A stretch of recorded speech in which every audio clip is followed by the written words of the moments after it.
Com o Dudu Franco, Papo Franco RS. Dudu, é tudo contigo agora, velho. Isso aí, Papo Franco RS chegando. Hoje com esse cara aí que faz um baita de um trabalho aí no Vale dos Sinos, um baita de um ativista. Já conheço ele já há um bom tempo aí. Bom tempo, desde o tempo aí que eu saía no carnaval. Uma pequena passagem rápida que eu tive na Protegidos aí. E conheci esse cara lá. Boa noite, Eduardo Tamboreiro, tudo bem? Boa noite, rapaziada. Tudo bem? Opa, Satisfação estar sucesso. aqui. Obrigado pelo convite. Reação FM. Tamo junto aí. Show de bola, show de bola. Para quem não te conhece, já vou sair perguntando para ti como é que iniciou o teu trabalho no ativismo, na militância. Eu sei que tu tem um trabalho bacana aí, tem uma resistência forte aí no Vale dos Sinos. Conta um pouquinho para nós aí como é que iniciou tua trajetória aí na militância. Então, cara, eu venho de uma família que já é uma família militante. É uma família que meu pai foi militante. Ele participava do coral aqui no Pernambuco, que era um coral que já lutava já nos anos 60 pela luta da igualdade racial, na luta das mulheres, né? E aqui no Hamburgo, uma cidade de colonização alemã, que é muito difícil, alguns negros na cidade fazerem movimento social. E aí, ele podia cantar, por exemplo, nas festas, mas não tinha o direito de dançar nos bailes, não tinha o direito de ficar na janta dos bailes. Pelo uma cidade de colonização, não aceitava a presença negra na cidade.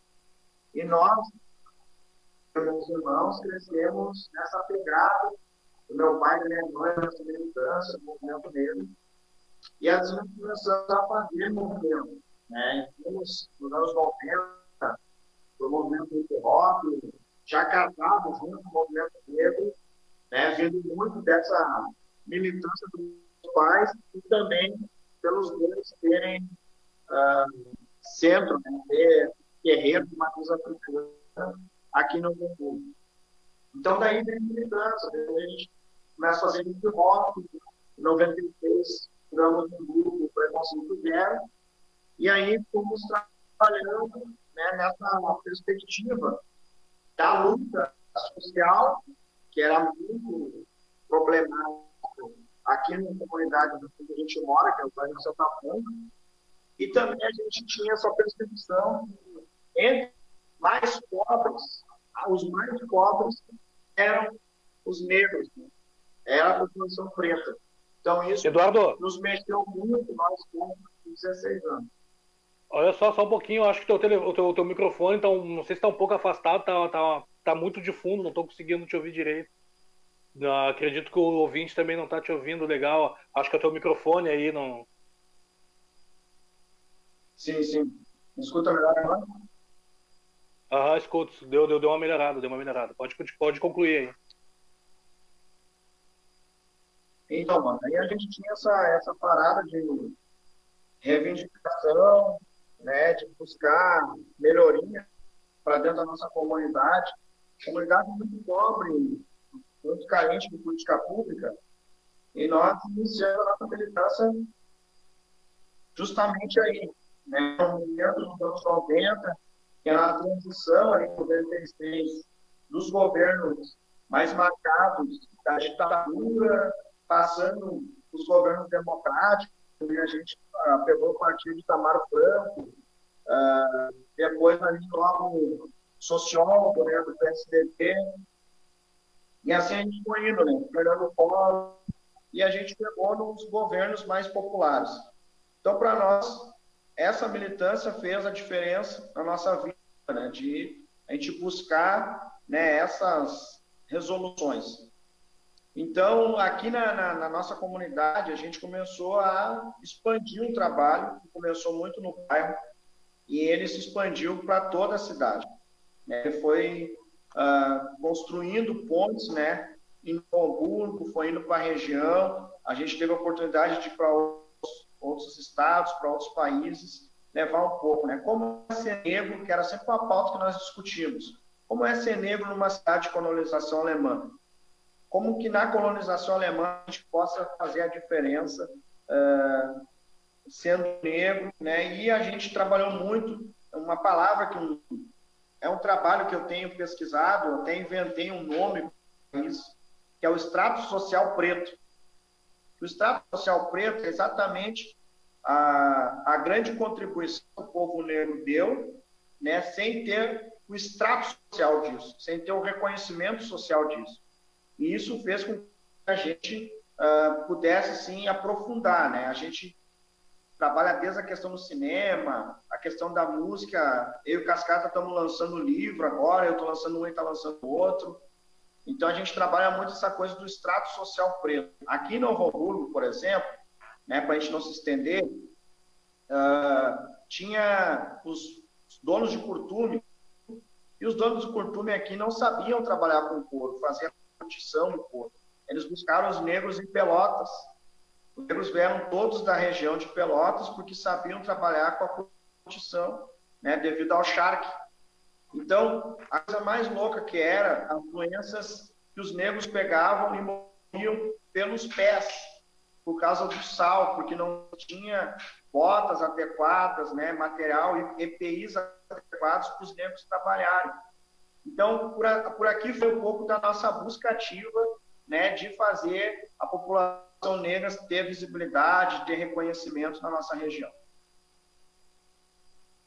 E como é, até indo de encontro ali, e como é fazer esse trabalho aí na região, como é que é ser aí não digo ser um militante aí, né, mas como é para poder, porque é uma resistência, né, porque é um trabalho aí numa região colonizada, numa região que a gente sabe que é racista. A gente viu alguns acontecimentos dos últimos anos aí da exclusão do carnaval, de algumas exclusões que teve aí, e como é que é para esse embate de vocês poder ter essa resistência de fazer essa luta aí?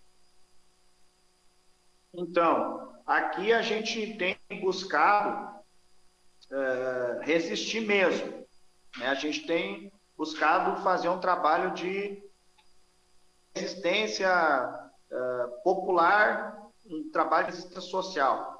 É muito difícil ser preto no Brasil. É muito difícil ser preto no Rio Grande do Sul. E é muito mais difícil ser preto em Novo Hamburgo. Essa frase, eu estou parafraseando as frases que Mano Brown falou. Mano Brown, uma vez num show, acho que no Imperador, se eu não me engano, falou que é difícil ser preto em Novo Hamburgo. Porque nós tínhamos um trabalho muito forte com Racionais, a gente trouxe eles aqui, já fizemos vários trabalhos com eles, e eles tinham uma visão muito diferente da cidade de Novo Hamburgo, da região aqui, que chama a região das Alemanhas, né? E a gente conseguiu mostrar que sim, tinha preto na periferia, que era muito difícil os pretos sobreviver aqui. Né? Aqui, para te dar uma ideia, em muitos lugares ainda, que não é só uma questão de Novo Hamburgo, mas não se contrata negros, né? Não se contrata pretos e pretas nas empresas, nas grandes empresas. Teve uma época que a gente, numa cidade vizinha aqui, os negros iam levar o currículo, fazer algum tipo de formulário, preencher, eles davam a caneta vermelha. E para os não negros, eles davam a caneta azul. E nós começamos a perceber que só os negros ganhavam a caneta vermelha. E começamos a pedir para os negros do movimento ir lá, pedir para fazer um formulário, para se inscrever no trabalho. Constatamos que só os negros ganhavam caneta vermelha e nunca eram contratados. E quando eram contratados, os homens mais fortes, eles colocavam na caldeira, no lugar mais quente, tipo 1000 graus de temperatura, colocavam esses negros para trabalhar. Isso agora, isso nos anos 2000. Então a gente percebe a gravidade que é, né? Eu sempre tenho dito que parece que nós temos um alvo no peito, perigo. Não chegue perto, né? Perigoso. Às vezes eu até falo sobre isso, que a pandemia hoje, todo mundo tem medo de se relacionar, fazer ali a aglomeração e tudo mais. mas isso nós negros passamos há muito tempo. Para nós, o isolamento social, o distanciamento, ele já é um fenômeno há muito tempo. Só quem não quer perceber, né? Só os pretos e pretas que não querem perceber. Hoje, se nós, há muito tempo atrás, se nós disséssemos assim, vamos hoje viajar pelo Brasil, nós não temos as condições, porque nos atacam na questão econômica. Hoje vamos comprar determinada roupa, nós não temos condições, que nos atacam na questão econômica. Então, isso é uma forma de distanciamento, isso é uma forma de isolamento social, né? Sem contar a fome, que é mais forte, sem contar a superlotação. Ontem eu falava com uma companheira, a Deise Benedito, e ela dizia, como pode, no Rio Grande do Sul, a população negra é em torno de 16%, e nós temos mais negros presos do que a população branca. Então, existe uma disparidade. Existe uma disparidade social e uma disparidade racial. Então, eu concluo que o racismo ele é uma questão estrutural. E é uma coisa que a gente fala há tempo, né, sobre isso, né? E essa segregação também que tem aqui no estado, né? Aí para os lados do Vale dos Sinos, né? Tanto Novo Hamburgo, São Leopoldo, né? Tem essa diferença que nem aqui em Porto Alegre, né? Os bairros pobres que são destinados à negrada e os bairros elites que é para pessoas brancas, né? E é bem isso que vai de encontro que tu fala, né? É o distanciamento mesmo que eles fazem questão, né? Então que a gente fique no nosso lugar, né? Que eles gostam de dizer, vão lá que esse é o lugar de vocês. Uhum. Sim, a gente vive esse distanciamento, que ele é um distanciamento pela cor de pele. Ele é um distanciamento pela cor de pele. Outro dia alguém queria me falar sobre isso comigo e discordando que eu falava do distanciamento da cor de pele. Ah, mas se o Neymar, se o Pelé, se não sei quem chegar em algum lugar, eles não vão ser discriminados. Se a Naomi Campbell for em algum lugar, não vai ser discriminado. Aí eu disse pro cara, abre o Google e olha, Naomi Campbell recebeu um processo de racismo numa loja, se não me engano, na Inglaterra, porque lá ela não era conhecida. Então, o distanciamento social, o racismo estrutural aconteceu lá. Mesmo ela sendo milionária, acharam que ela tinha passado nota falsa na loja, deu todo um processo lá. Por quê? Porque ela é negra, porque ela gastou demais para a cor de pele dela. E assim é com qualquer outro que não for conhecido preto em algum lugar que não é o seu lugar de espaço, né? Que não existe. Isso é uma narrativa que se construiu ao longo da história. Que alguns lugares não são lugares de espaço pretos. E eu tenho dito que nós precisamos fazer uma rebelião preta. Precisamos fazer uma rebelião. E que rebelião é essa? É uma rebelião onde todos e todas ocupem todos os espaços. Quer ver outro dado importante? Quantos negros a gente viu na Lava Jato? Quantos pretos e pretas tinha na Lava Jato? Nenhum. Será que se os pretos estivessem na Lava Jato, não se teria pena de morte no Brasil, cadeira elétrica? Eu acho que teria, né? Então, eu digo, as oportunidades para o povo preto foram negadas, surrupiadas, exterminadas ao longo da história. Mas o povo preto, ao longo da história do Brasil e do mundo, são a população mais importante na economia mundial.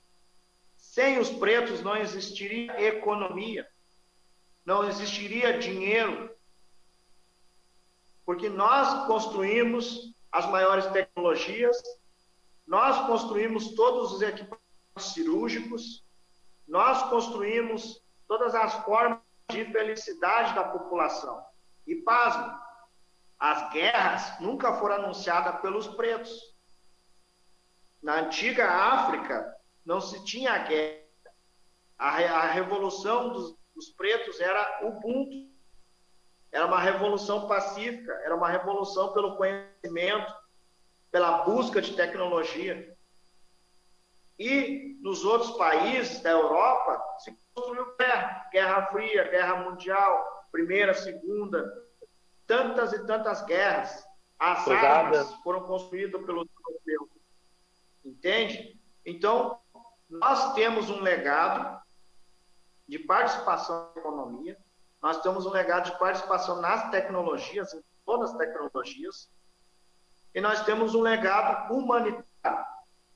humanitário. Então, eu acho que a gente precisa, sim, as pessoas entender, os pretos e pretas, principalmente, que nós somos grandes. Nós somos reis, descendentes de rainhas e de reis.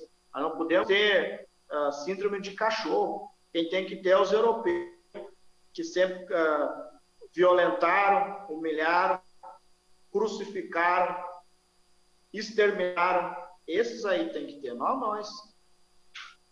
Hoje eu já estava vendo, né, uma coisa que me deixou bem triste hoje, sabe, né, do projeto da Quênia, que é o Voo Negro, né, teve hoje destaque nas redes sociais, nos jornais, para poder colocar mais pretos na aviação, e eu estava vendo a revolta dos racistas que estavam comentando hoje sem ler, só lendo o título ali, colocando aquela famosa eu acho, que eu acho isso, eu acho aquilo, e o que me chateou hoje muito eu ter visto também, que eu cheguei até a ter um probleminha de saúde de visto, ter me abalado com isso, que eu vi pretos apoiando as falas racistas, sabe? E aí às vezes eu fico pensando assim, né, meu, não sei se tu vai concordar comigo, mas tu não acha que a nossa luta pra gente combater esse racismo todo, começar a colocar essas pautas que a gente coloca aqui entre eu e tu, ou a gente tem que começar também pelos nossos que ainda continuam aquela mente escravizada, porque, querendo ou não, eles estragam um pouco o nosso rolê de a gente poder chegar no foco principal, né? Porque a gente está fazendo uma luta de combate ao racismo, combatendo o racista e fogo do racista, aquelas coisas todas, mas a gente sabe que tem uma pá de irmãos nossos que vão lá e dão um tapete vermelho para eles poder passar e jogar o seu ódio em cima da gente. É que assim, ó, existe alguns fatores nesse processo nesse processo de embranquecimento, né? O Brasil chegou a ter uma população de mais de 70% pós-escravidão, que era a população preta, 70%. Nesse processo, né, eu chamo isso de bolhas. Nessas bolhas, eles vieram destruindo as relações raciais, né, fazendo que os negros se transformassem, né, os pretos em mais afroconvenientes, né, fazendo que esses pretos entendessem que a luta preta no Brasil não era importante. Não estou falando da grande maioria, mas de uma parte que talvez na escola também não teve acesso ao Francis Fanon, não teve acesso ao Milton Santos, não teve acesso a Angela Davis. Os caras ficaram lendo Pedro Álvares Cabral, os caras ficaram lendo outras referências, que não são as referências que a gente lê, né, e que a gente estuda. Então, tem vários processos nisso aí. Eu vejo, por exemplo, nós somos 4 irmãos, 3, né? 3 irmãos que convivem mais. Eu e o meu irmão fizemos um debate muito forte, muito forte na questão racial. A minha irmã, ela faz um debate muito forte também. Só que, às vezes, ela deixa algumas coisas passar. E eu e meu irmão, não. Porque nós somos uma geração, já que estamos com 40, meu irmão com 42, 43. Ela já é uma geração mais jovem, 20 e poucos anos, 29. Então, é as gerações, é as bolhas. Né? Embora que a gente venha uma família militante, que nada passa. Né? Mas a gente vê que é uma forma diferente de perceber, inclusive, o racismo. Eu converso com jovens com 18 anos que eles dizem que não existe racismo. Jovens pretos, que são parados todo dia quando saem na rua pela polícia, que não conseguem trabalho, sempre o argumento, tem agora, tu está na fase militar, então não dá para te dar a vaga, mas o colega branco dele conseguiu a vaga, conseguiu o estágio. Então, muitas vezes não percebe o racismo que a gente percebe. A gente consegue se proteger do racismo, consegue se manifestar, gritar, e existe hoje uma geração um pouco calada sobre isso. Então, esses pretos que muitas vezes criticam uma ação, por exemplo, pretos que voam, é porque eles não entenderam ainda que não é só os brancos que têm o direito de voar, não é só os brancos que têm o direito de ter bons salários, de conhecer vários países. Talvez não entenderam isso, se acomodam, e a gente tem muito uma lógica, uma perspectiva de subempregos, sabe? Aquela que para mim não é desmerecer. Tá? Meu pai foi motorista, mas eu não quis ser motorista. Entendeu? Eu quero ir além, eu quero ir para a faculdade, eu quero poder ter um outro trabalho, uma outra renda, não do motorista. Meus amigos, o pai era pedreiro, o cara é pedreiro. O pai era carpinteiro, o cara é carpinteiro. São profissões dignas, são profissões muito importantes. Mas por que a gente não pode disputar o espaço, que é o espaço que é nosso também? Voar é nosso, ser advogado é nosso, ser médico também é nosso direito. Então a gente tem que buscar esses espaços. E o sistema, ele fez de uma forma muito bem feita, né? De fazer com que a gente acredita que a gente tem que ficar nesses sublugares, né? O sistema sempre deixou, assim, com aquilo que a gente estava conversando agora até semana passada, né? No WhatsApp, tem gente que acredita. Tem muitos pretos que acreditam que não. O meu lugar não é viajar. Meu lugar não é poder ir numa Padre Chagas. Eu não posso ir no Outback comer. Tem essas coisas, assim, os caras ainda têm essa coisa de achar que não, o meu lugar é só aqui dentro da periferia, e é isso aí. E eu vou dizer pra ti, às vezes isso também é retratado em algumas músicas. Tem músicas que exaltam essa coisa dessa romantização de a gente achar que temos que estar na favela, não tenho dinheiro nem carro maneiro, mas meu samba me basta e me deixa feliz. Você que tá me entendendo, sabe? Que tem trechos de sambas assim que as pessoas vão lá e se orgulham e acham que isso aí é o nosso lugar.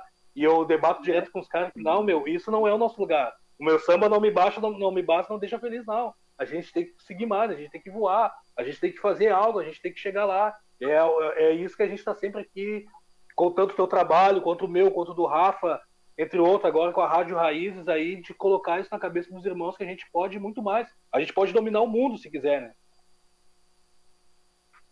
Sim, a gente é a maioria. Às vezes eu falo que nós parecemos elefantes enormes, gigantes, amarrados no pé de couve. Sabe, a gente não dá um passo, cara. Se o elefante mexer o pé de couve, ele sai, cara, tá ali. E às vezes a gente parece isso. Tem muitos exemplos legais, positivos também. Aqui em Novo Hamburgo, nos anos 60, a única diversão da cidade era os corais e era o cinema da cidade, né? Que era o Cinema Novo Hamburgo, se eu não me engano, então, Cinema Avenida.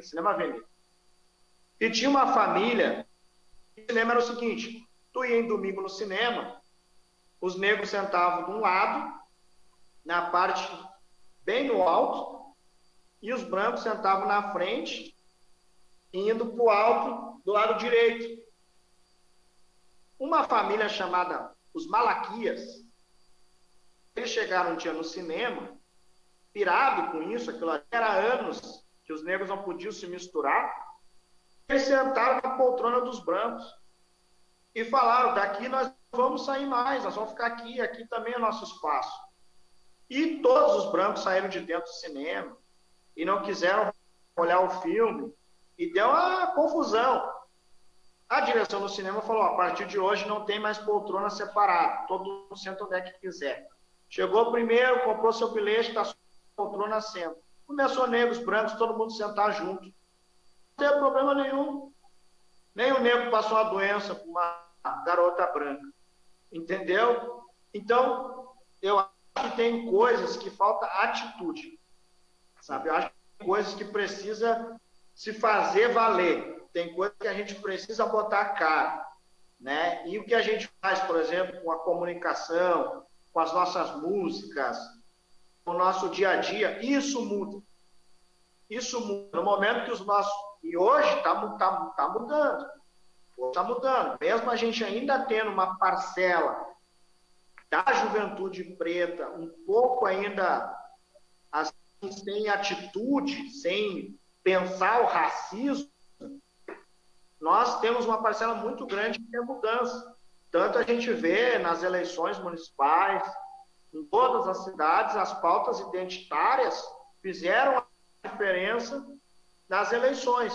Embora o meu irmão mais velho observe o seguinte: quando os partidos políticos tinham verba de empreiteiras, verbas de empresas, os negros não eram candidatos.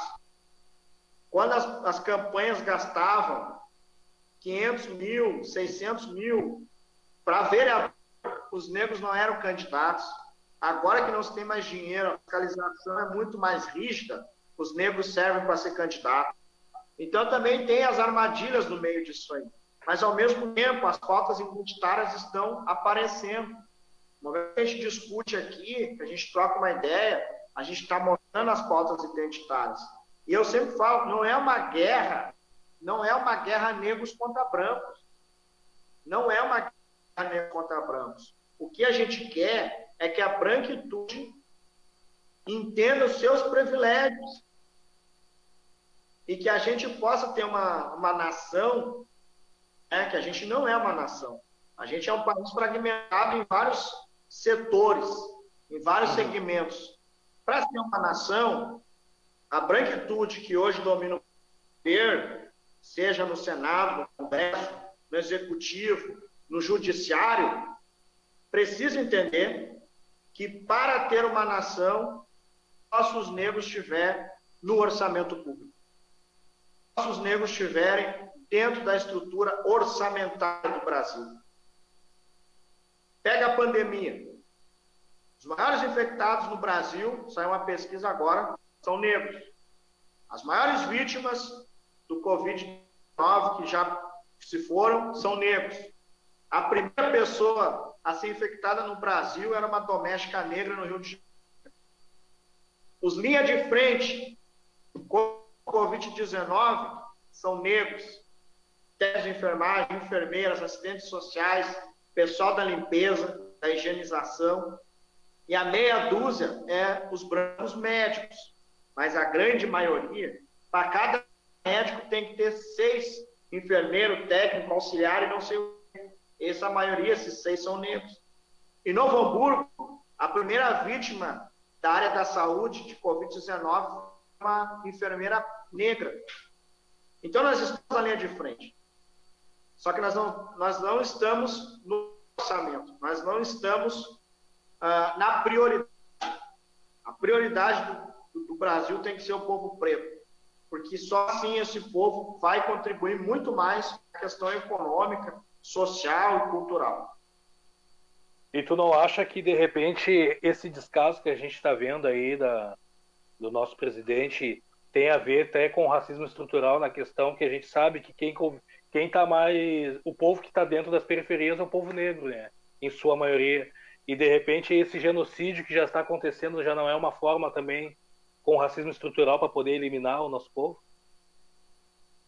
Sim, é isso que eu falo. O embranquecimento no Brasil, ele é um plano de séculos, que ele não se concluiu ainda. Ele não se concluiu. Ele é um plano que ele só muda a sua forma de ataque, ele muda a sua forma de ação, de estratégia. Eu vejo que ainda existe um plano que é de extermínio total da população negra no Brasil. Também vejo.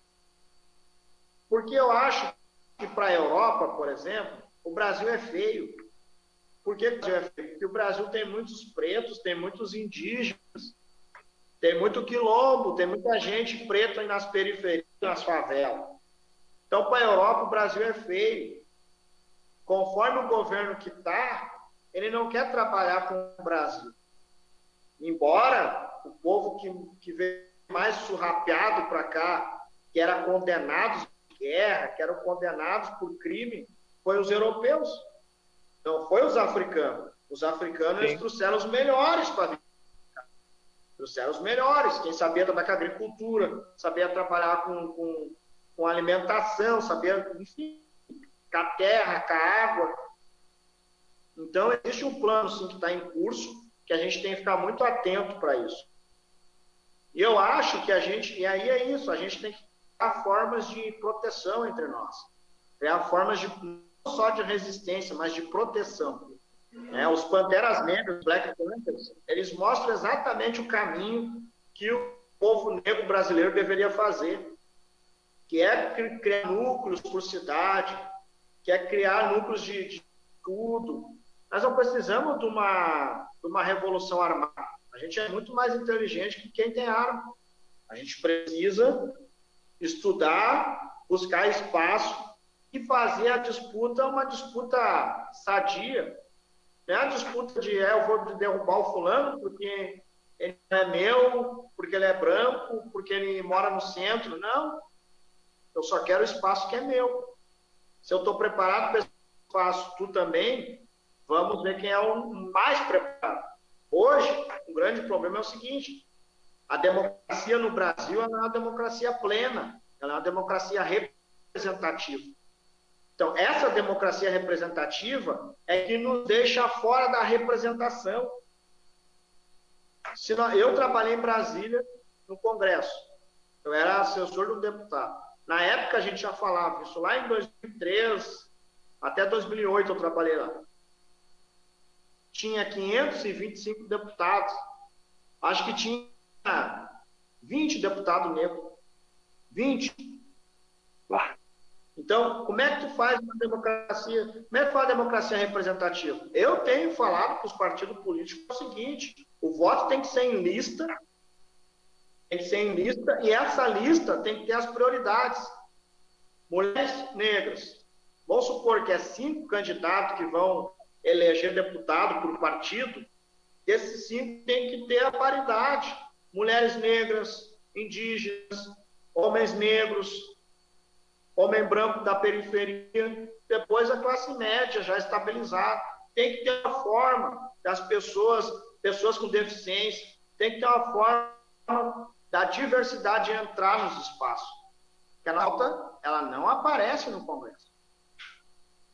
Não aparece mesmo. Ano passado, eu fiz bate-papo com os candidatos a vereadores, né? Daí de toda a região, Porto Alegre, região metropolitana, Vale dos Sinos. Eu questionei muito essa questão aí, né, da ausência, né, dos negros nos partidos, né? E também por que muitos negros com pautas de esquerda estavam indo para partidos de direita. Foi conversado muito sobre isso, né? E aí o que eu mais ouvi sempre foi aquela coisa do tipo, mas o partido tal não me deu a oportunidade, aí eu me joguei para a direita. E tá faltando, acho, também essa questão de se entender, né? Entender o que é o partido, o que esse partido oferece, qual é a ideologia desse partido. Tá faltando um pouco isso. Eu vi que os partidos estavam aceitando a negrada, mas tipo aquela coisa, tanto partido de direita quanto de esquerda. Estavam aceitando, mas tipo assim, vou aceitar você, mas vocês podem ir até aqui. Sabe que a frente continua sendo branca, mas vocês continuam ali só para preencher a cota.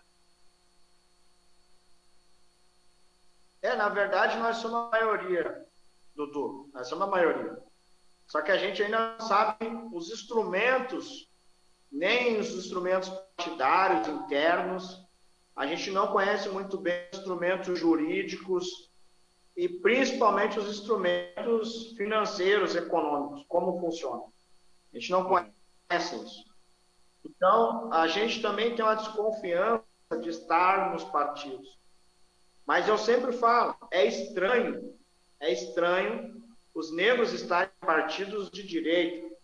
Porque eu conto muito para as pessoas o que é direita e o que é esquerda. Na Segunda Guerra Mundial, quando a Alemanha perde a guerra, ela reúne o que sobrou, né, os sindicatos alemães, os empresários, enfim, os políticos, o que sobrou eles reuniram. E lá eles fazem a seguinte pergunta. A gente quer saber o que a gente faz com o nosso país que terminou com a guerra. Nós construímos políticas como renda básica, inclusive o renda básica surge lá, né? Construímos políticas como renda básica, construímos políticas sociais, construímos políticas contra a fome, vamos tentar ajudar os pobres, bababá, bababá. Quem é a favor disso aí, senta do lado esquerdo. Depois, eu pergunto o seguinte, a gente recupera as grandes empresas, os conglomerados de empresas, a gente dá dinheiro só para os bancos, o que a gente faz? Quem é a favor disso? Senta do lado direito. Então, ali surge a direita e a esquerda no mundo, nessa divisão.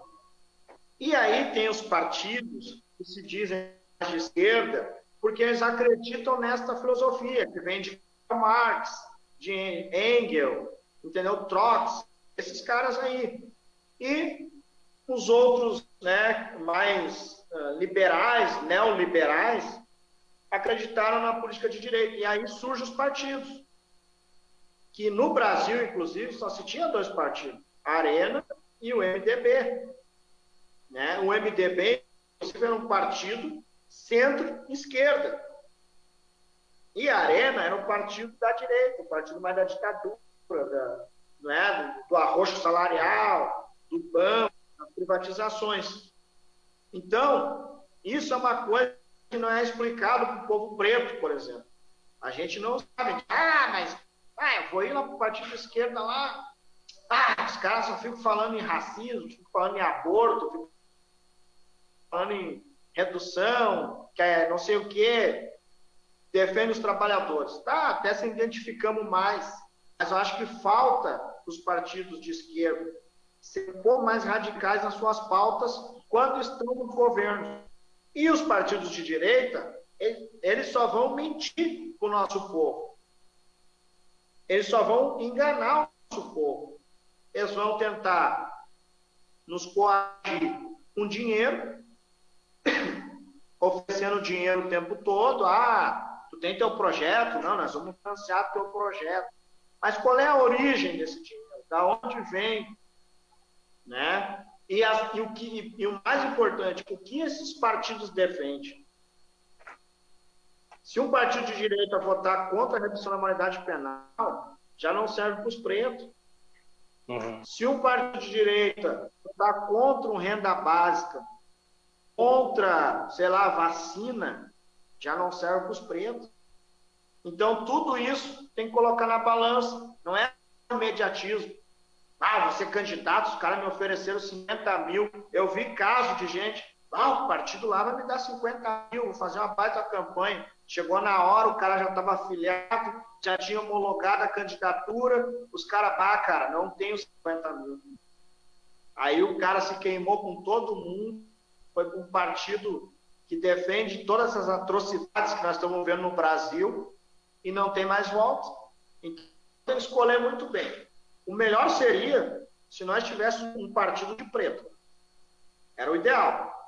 Sim. Mas, devido à questão do Hitler, do partido alemão, aquele, não se pode no Brasil, né? Contra a Constituição ter um partido de uma etnia.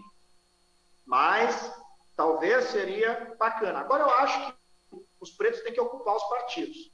Não dá para a gente ser inocente, não dá para a gente ficar fora. E mesmo que é difícil, que tem toda dificuldade, por exemplo, eu sou de um partido político e sou muito bem respeitado no meu partido, sou muito bem quisto no meu partido, as pessoas têm apreço por mim, as minhas ideias, eles acolhem minhas ideias. Por quê? Porque a gente também tem que chegar preparado para dialogar. Eles não são nossos inimigos, mas também não são nossos irmãos. Entendeu? A gente tem que chegar preparado para dialogar. Um bom diálogo a gente consegue, né? Quem diria que um dia nós teríamos um operário, um trabalhador operário que veio da roça, presidente do Brasil? Uhum. É assim, tudo é conquista. É isso aí. Eduardo, quero fazer considerações finais aí, quero te agradecer mais uma vez, tá fortalecendo aqui o Papo Franco RS aí com essa pauta aí, com esse bate-papo bacana, muito bom. E avisando aí quem tá acompanhando que depois, daqui a pouquinho, já vai subir pro meu canal no YouTube lá. Quem quiser acompanhar lá no YouTube também, pode acompanhar. Quer deixar aí teu contato, tuas redes sociais? Fala aí um pouquinho rapidinho aí do teu projeto aí, Raízes Web. Contigo aí. Então, quero deixar meus contatos, é Eduardo Tamboreiro, tá aí na tela aí. Só é me procurar nas redes sociais, Instagram, Facebook. E nós estamos iniciando um projeto aqui, o Web, né? As pessoas também podem procurar Raízes Web Rádio, que a gente também está à disposição, vai fazer várias parcerias aí com as rádios independentes, né? Com as TVs independentes, para a gente poder trocar mais figurinha. Quero agradecer, irmão. Quero agradecer o espaço. Continua fazendo esse teu trabalho. Não deixa de fazer. É fundamental, é essencial que a gente tenha caras que nem tu. Resistindo, buscando essa pauta, trazendo enegrecimento para o nosso povo. Então, nós estamos juntos. O que tu precisar, eu estou do lado de cá, tu está do lado de lá. Mas é ponte, como eu falo. É só nós atravessar a ponte, estamos juntos. Tá bom, irmão? Grande abraço. Um abraço à reação. Um abraço aí para ti. É isso aí, eu também digo mesmo, né? Precisar de mim aí, a gente tem que estar junto, né, meu? Que nem eu falo, a gente não pode estar nessa divisão de um tá de um lado, outro tá do outro, a gente tem que se fortalecer, né? Conexão, né? Tá aí em Novo Hamburgo, Porto Alegre aqui, a gente criar sempre os movimentos, criar sempre as pautas, acabar essa pandemia de uma vez pra gente poder se encontrar e bolar um trampo junto aí, né, meu? E levar conhecimento pro pessoal aí, né, meu? É isso aí. Tamo junto. Qualquer coisa, prende o grito. É isso aí, pessoal. Tivemos aí o bate-papo aí com o Eduardo Tamboreiro, grande ativista aí do Vale dos Sinos, que participou aqui, trocou uma baita de uma ideia, conhecimento fora do normal, e a gente está sempre aí fazendo esses bate-papos, a gente está sempre aí mantendo o conteúdo, e eu fico muito feliz quando poder trazer os irmãos e poder trocar essa ideia aqui e levar conhecimento para todo mundo que está acompanhando o Papo Franco RS e a todos que acompanham também o Eduardo Tamboreiro. Eu não sei se o Celo já está por aí, já. Tá por aí, Celo? Sim, estamos aqui já, a postos. Opa, então tá, é tudo contigo aí. Isso aí, pessoal, o Papo Franco RS vai ficando por aqui. Segunda-feira que vem tem mais. Fique ligadinho aí no decorrer da semana que vem novidades aí, tá bom? Valeu, pessoal. Tudo contigo aí, Celo. Beleza, tchau, tchau. Rádio Reação FM.com, você curtiu aqui o programa Papo Franco RS com ele, com Dudu Franco, aqui na Rádio Reação FM.com.